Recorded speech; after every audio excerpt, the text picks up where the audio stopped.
오늘 말씀은 이사야 11장 10절부터 16절까지의 말씀입니다. 그날에 이새의 뿌리에서 한 싹이 나서, 앞에서도 이새의 뿌리 한 가지 이런 얘기를 했습니다. 그 구절과 같이 이제 병행되는 또 다른 새로운 이야기를, 그러니까 앞에서 하나, 그 다음에 또 그 똑같은 제목으로 또 다른 하나를 이렇게 같이 놓고 보는 것이죠.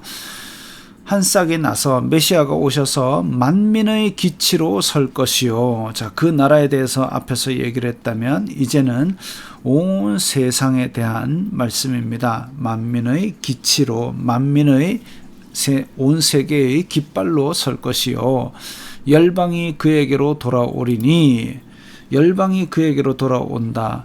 그러니까 많은 나라, 다른 나라들이 이제 메시아에게로 돌아온다는 겁니다. 그가 거한 곳이 영화로우리라. 영광으로 가득 찰 것이다. 이 부분을 보면 사실 짧게 보면 남유다 왕국이 바벨론으로 잡혀갔지만 하나님께서 그들을 다시 이제 약속의 땅으로 돌아오게 하시는 부분처럼 볼 수도 있고, 그리고 멀리 보면 메시아의 왕국에서 이렇게 복음이 전 세계 이방 민족에게로 퍼져나가는 모습으로 볼 수도 있습니다. 그래서 지금 이사야의 말씀에서는 그것들을 막 섞어서 이렇게 얘기하기 때문에 우리는 이제 신약의 사건과 구약, 이사야 그때 당시의 사건을 같이 이렇게 구별해 가면서 보아야 될 것입니다. 그날에 주님께서 다시 손을 펴사 그의 남은 백성을 아수르와 애굽과 바드로스와 구스와 엘람과 시날과 하맛과 바다 섬들에서 돌아오게 하실 것이라. 그래서 남은 백성들은 분명히 그 아수르가 쳐들어오고 바벨론이 쳐들어올 때 나라를 지키자고 붙들어 싸운 게 아니라 어떤 백성들은 막 도망을 다 떠났습니다. 근데 도망을 떠날 때 하나님이 절대 거기는 가지 마라. 어디냐면 이집트입니다. 애굽. 왜냐하면 거기서 종살이를 했는데 지금 이 나라가 복잡하게 되었다고 거기를 또 고개 숙이고 옛날 종살이하던 곳에 들어가냐? 그건 아니다. 왜냐하면 이집트는 하나님께서 그 죄악으로 말미암아 심판을 하고 그리고 끄집어냈는데 그 길을 다시 돌아간다? 이것은 하나님의 뜻에 거역하는 일이기 때문입니다. 그런데도 불구하고 이스라엘 백성들은 도망을 칠 때 이집트까지 도망간 사람들도 있었습니다. 그러나 하나님은 그 백성들, 하나님의 뜻을 어긴 백성들에게조차 자비를 베푸셔서 다 돌아오게 하실 것이라. 여호와께서 열방을 향하여 기치를 세우시고 이스라엘의 쫓긴 자들을 모으시며 땅 사방에서 유다에 흩어진 자들을 모으시리니, 같은 의미의 구절들이 계속 나오지요.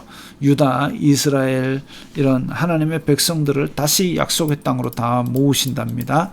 에브라임의 질투는 없어지고 유다를 괴롭게 하던 자들은 끊어지며 에브라임은 유다를 질투하지 아니하며 유다는 에브라임을 괴롭게 하지 아니할 것이요. 어쭈 에브라임은 북이스라엘을 상징하고 유다는 남유다 왕국을 상징합니다. 근데 서로 이제 질투하거나 괴롭히는 것을 그만둔다. 다시 말하면 다시 남북 이스라엘이 통일되고 합해질 것이다 라는 것을 보여주고 있습니다. 분열된 국가뿐만이 아니라 갈라디아서 3장에 보면 이제 남자나 여자나 이방인이나 유대인이나 종이나 자유자나 모두 다 그리스도 안에서 하나 되는 것이 하나님 나라의 완성된 모습이죠. 그들이 서쪽으로 블레셋 사람들의 어깨에 날아앉고 함께 동방 백성을 노력하며 에돔과 모압에 손을 대며 암몬 자손을 자기에게 복종시키리라.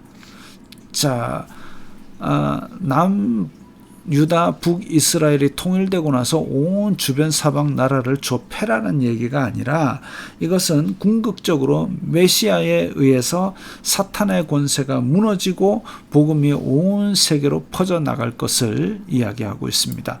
세상 나라는 각각 국경으로 나누어지지만 모든 국경을 뚫고 복음이 들어가고 모든 나라가 메시아에게 복종하는 것을 말하지요. 여호와께서 애굽 해만을 말리시고 그의 손을 유브라데 하수 위에 흔들어 뜨거운 바람을 일으켜 그 하수를 쳐 7갈래로 나누어 신을 신고 건너가게 하실 것이라. 자, 이집트 같은 경우는 천의 요새입니다. 이쪽에는 뭐 산맥이 있고 사막이 있고 그리고 뭐 바다가 있고 이래가지고 외적의 침입을 심하게 받은 적이 별로 없는 나라예요.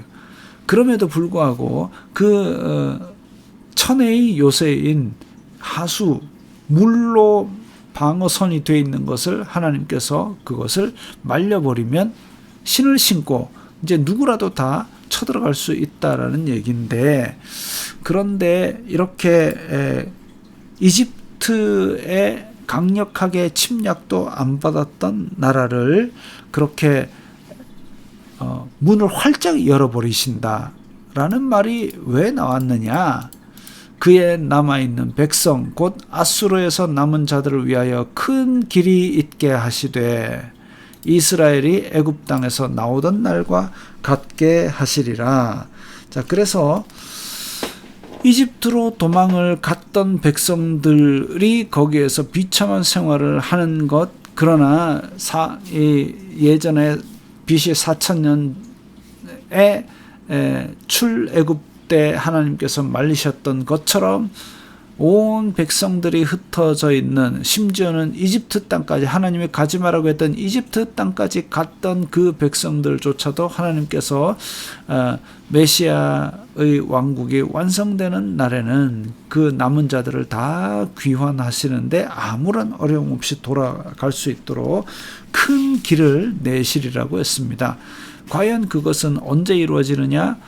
페르시아 왕 고레스가 BC 538년에, 즉 이제 약 70년이 흐른 후에, 포로 생활 70년이 흐른 후에 예루살렘으로 귀환해라 할 때, 그때에 이제 온 각지에서 오는 그것이 당시의 예언이고, 그리고 말세로 보자면 신약 시대에 이렇게 온데 흩어져 있던 하나님의 백성들이 예수 그리스도의 복음 아래로 다 모이는, 그래서 하나가 되는 그날처럼, 이제 이집트 땅에서 나오던 날처럼 하나님의 능력으로 말미암아 세계 곳곳으로 하나 되는 복음이 전파되는 것을 이야기합니다. 하나님께서는 우리가 상상할 수도 없는 큰 능력으로 하나님의 원하시는 일을 원하시는 때에 이루십니다. 다만 우리가 그 때를 모르기 때문에 항상 깨어있는 마음으로 살아야 하겠습니다.